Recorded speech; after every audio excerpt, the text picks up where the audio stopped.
तो क्या कह रहे हैं गुरुदेव भगवान, इसलिए विश्व के सब प्राणी एक परमात्मा के बच्चे हैं, कबीर परमात्मा के बच्चे हैं, उस परम अक्षर ब्रह्म के बच्चे हैं, सत्य पुरुष के बच्चे हैं। हम जितनी भी आत्माएं हैं, ब्रह्मा विष्णु महेश से लेकर गधे कुत्ते सूअर हम इंसान, हम सब उसी एक परमपिता परमेश्वर के बच्चे हैं।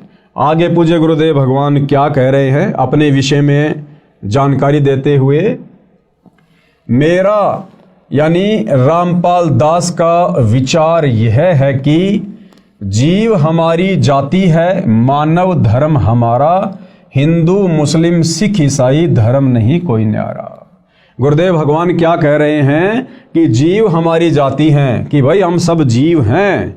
आज भले कोई प्रधानमंत्री बना है, कोई राष्ट्रपति बन के बैठा है, या ऊपर के लोकों में देवी देवता बन के बैठे हैं, ब्रह्मा विष्णु महेश की पोस्ट पर बैठे हैं, हम सब जीव हैं। जब कल को ब्रह्मा विष्णु महेश का समय पूरा होगा, जब उनकी वो गद्दी छीन ली जाएगी काल के द्वारा, फिर उनको नीचे के लोकों में पटका जाएगा, वो भी आप और हमारी तरह साधारण से मनुष्य का जीवन जिएंगे। और यदि उस मनुष्य जीवन में उनको सच्चा सतगुरु नहीं मिला, तो फिर से उन्हीं ब्रह्मा विष्णु महेश जी की आत्माओं को 84 लाख योनियों में गधे कुत्ते के शरीरों में कष्ट भोगना पड़ेगा। तो कहने का मतलब है हम सब जीव हैं, जीव परमात्मा केवल एक ही है सृष्टि में, कबीर देव परम अक्षर ब्रह्म। तो परम पूज्य गुरुदेव सतगुरु रामपाल जी का यह नारा है कि जीव हमारी जाति है, यानी हमने इस प्रकार से अपने अभिमान अहंकार को त्याग देना चाहिए कि भाई हमारी कोई औकात नहीं है। आज यहाँ भले कोई 5 साल के लिए 10 साल के लिए प्रधानमंत्री बन के बैठा है, उसकी तूती बोल रही है, उसकी महिमा बोल रही है, उसके हाथों में सारी पावर है, शक्ति है, लेकिन कब तक, जिस दिन उसको प्रधानमंत्री के पद से हटा दिया जाएगा वो शक्ति उसके हाथों में नहीं रहेगी, और जिस दिन उसका शरीर छूट जाएगा, उसकी मृत्यु हो जाएगी, फिर यम के दूत उसकी गर्दन पकड़ कर लेके जाएंगे यदि उस प्रधानमंत्री ने सच्चा सतगुरु बनाकर सत भक्ति नहीं की तो। और फिर वो जीव संज्ञा में आ जाएगा, फिर उसको नरक भी भोगना पड़ेगा, उसको 84 लाख योनियों में पशु पक्षियों के जन्म भी भोगने पड़ेंगे। इसलिए गुरुदेव कहते हैं कि अजीव ने कभी भी अभिमान नहीं करना चाहिए। जीव हमारी जाति है और मानव धर्म हमारा, और जिसके अंदर नेक नीति है, मानवता है, इंसानियत है, दया धर्म है, कहते हैं यही सबसे बड़ा धर्म है। ये हिंदू मुस्लिम सिख ईसाई ये कोई धर्म नहीं है, ये तो हमारे धार्मिक गुरुओं की नादानी के कारण आपस में समाज बटा हुआ है और हमने एक दूसरे को अपना शत्रु मान लिया है।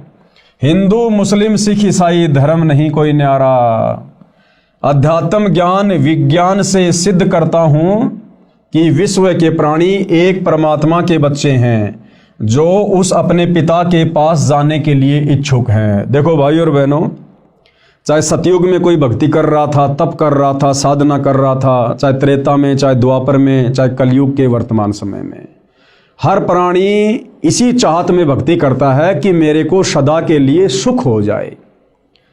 भाई और बहनों, हम देखते हैं बहुत सारी सीरियल में, बहुत सारी धार्मिक पुस्तकों में कि भाई हिरण्यकश्यप ने ब्रह्मा जी की साधना की, भस्मासुर ने शंकर जी की साधना की, विश्वामित्र जी ने साधना की, अन्य बड़े बड़े तपस्वियों ने साधना की, और उन्होंने ब्रह्मा जी को प्रसन्न किया, किसी ने विष्णु जी को, किसी ने शंकर जी को, किसी ने माता जी को। और जब वो देव उनके सामने उपस्थित होते थे, प्रकट होते थे उनकी साधना के प्रतिफल में विवश होकर उनको वरदान देने के लिए, तो भाई और बहनों आप ध्यान दीजिएगा, जब वो कहते थे कि मांगो वत्स तुम्हें क्या चाहिए, तुम्हारी साधना से मैं अति प्रसन्न हूँ, तो सबसे पहले वो यही मांगा करते थे कि हे भगवान मुझे वरदान दीजिए कि मैं अमर हो जाऊं, मैं किसी के भी मरने में ना आऊं, मुझे मारने में कोई भी सक्षम ना हो, मुझे फला फला राज्य अखंड प्राप्त हो जाए। तो वो ब्रह्मा विष्णु महेश यही कहा करते थे कि भाई ये हम नहीं कर सकते, इस सृष्टि में ना कोई अमर है, ना कोई अमर था, ना कोई अमर रहेगा। कौन सी सृष्टि में? काल के 21 ब्रह्मांड वाली सृष्टि में।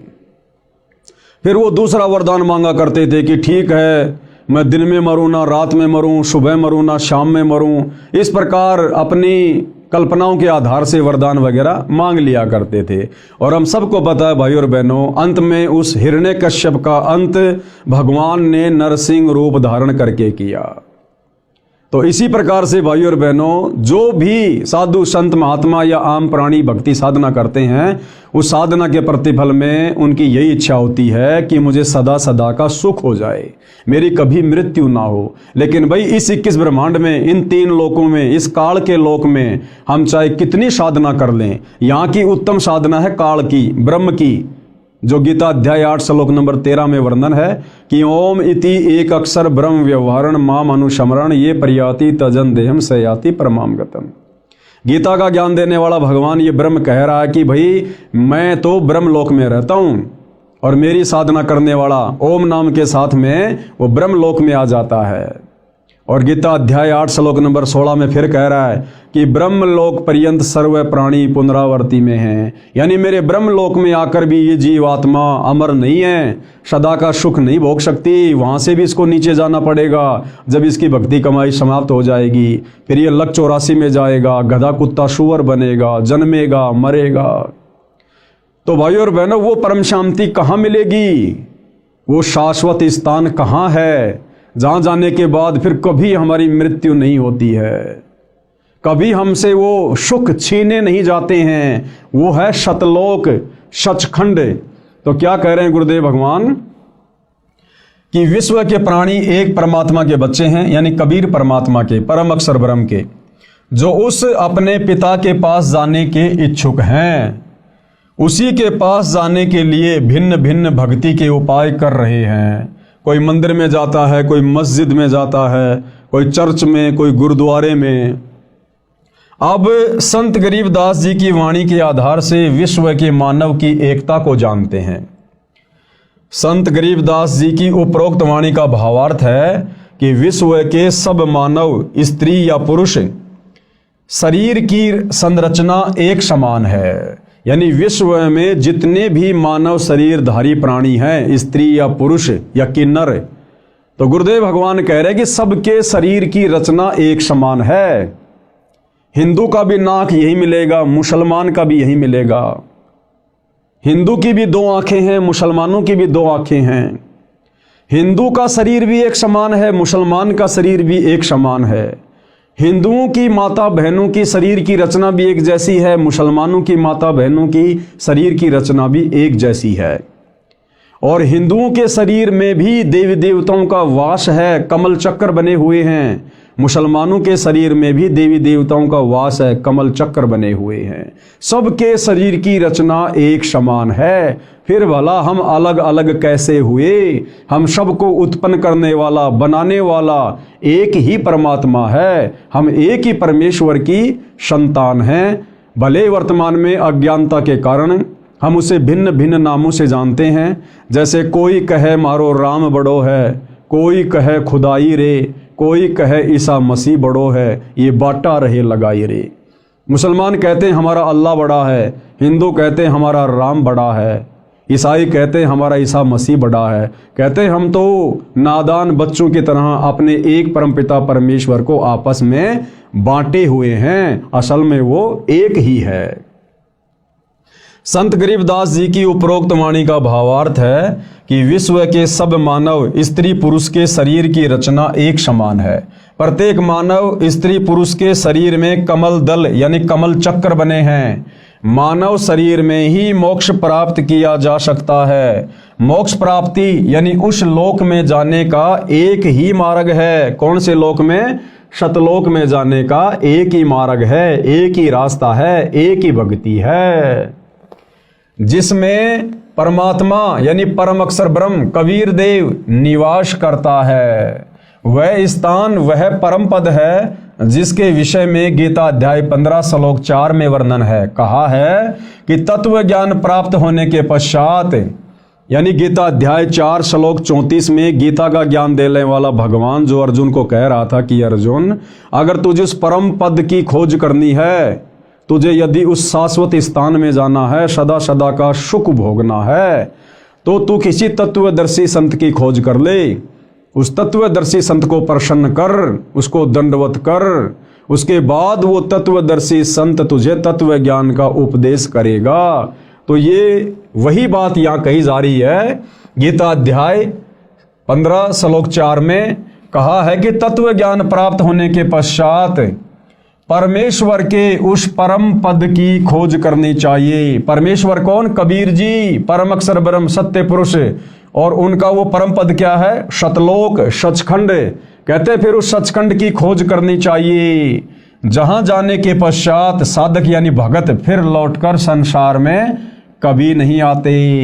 यानी उस तत्वदर्शी संत के बताए अनुसार साधना करके ये प्राणी फिर वापस जन्म मरण में इस लोक में नहीं रहता है, गधा कुत्ता शुअर नहीं बनता है, दुख नहीं भोगेगा सदा सदा के लिए। जैसे आदरणीय नानक जी सतलोक को देख कर आए थे, आदरणीय गरीबदास जी देख कर आए थे, और भी बहुत सारे महापुरुष देख कर आए थे, और उन्होंने वहाँ का बखूबी वर्णन किया।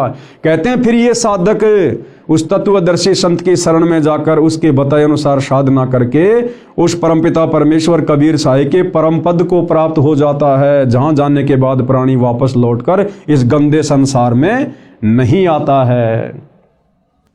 जहां जाने के पश्चात साधक यानी भगत फिर लौटकर संसार में कभी नहीं आते।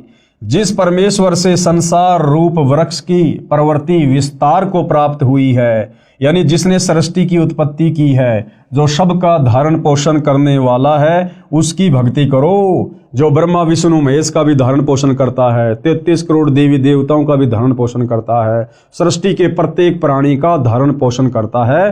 कहते हैं तत्वदर्शी संत को गुरु धारण करके उस परमेश्वर की भक्ति करो। तो भाइयों और बहनों, वो परमात्मा परम अक्षर ब्रह्म सत्य पुरुष कबीर देव स्वयं ही अपना ज्ञान बताने के लिए तत्वदर्शी संत की भूमिका करने के लिए पृथ्वी पर एक मनुष्य के रूप में प्रकट होता है, एक संत रूप में, सतगुरु रूप में। और निसंदेह वर्तमान में सतगुरु रामपाल जी पूरी पृथ्वी पर एकमात्र तत्वदर्शी संत हैं। तो सतगुरु रामपाल जी क्या परम शक्ति है, आप भली भांति समझ सकते हैं। और वर्तमान में पूर्ण तत्वदर्शी संत सतगुरु रामपाल जी से उपदेश लेकर ही हम उस परम पद को, सतलोक को प्राप्त कर सकते हैं। दूसरा कोई साधन, कोई विकल्प कहीं भी आपको देखने और सुनने को नहीं मिलेगा। अब आगे गुरुदेव भगवान क्या कहते हैं।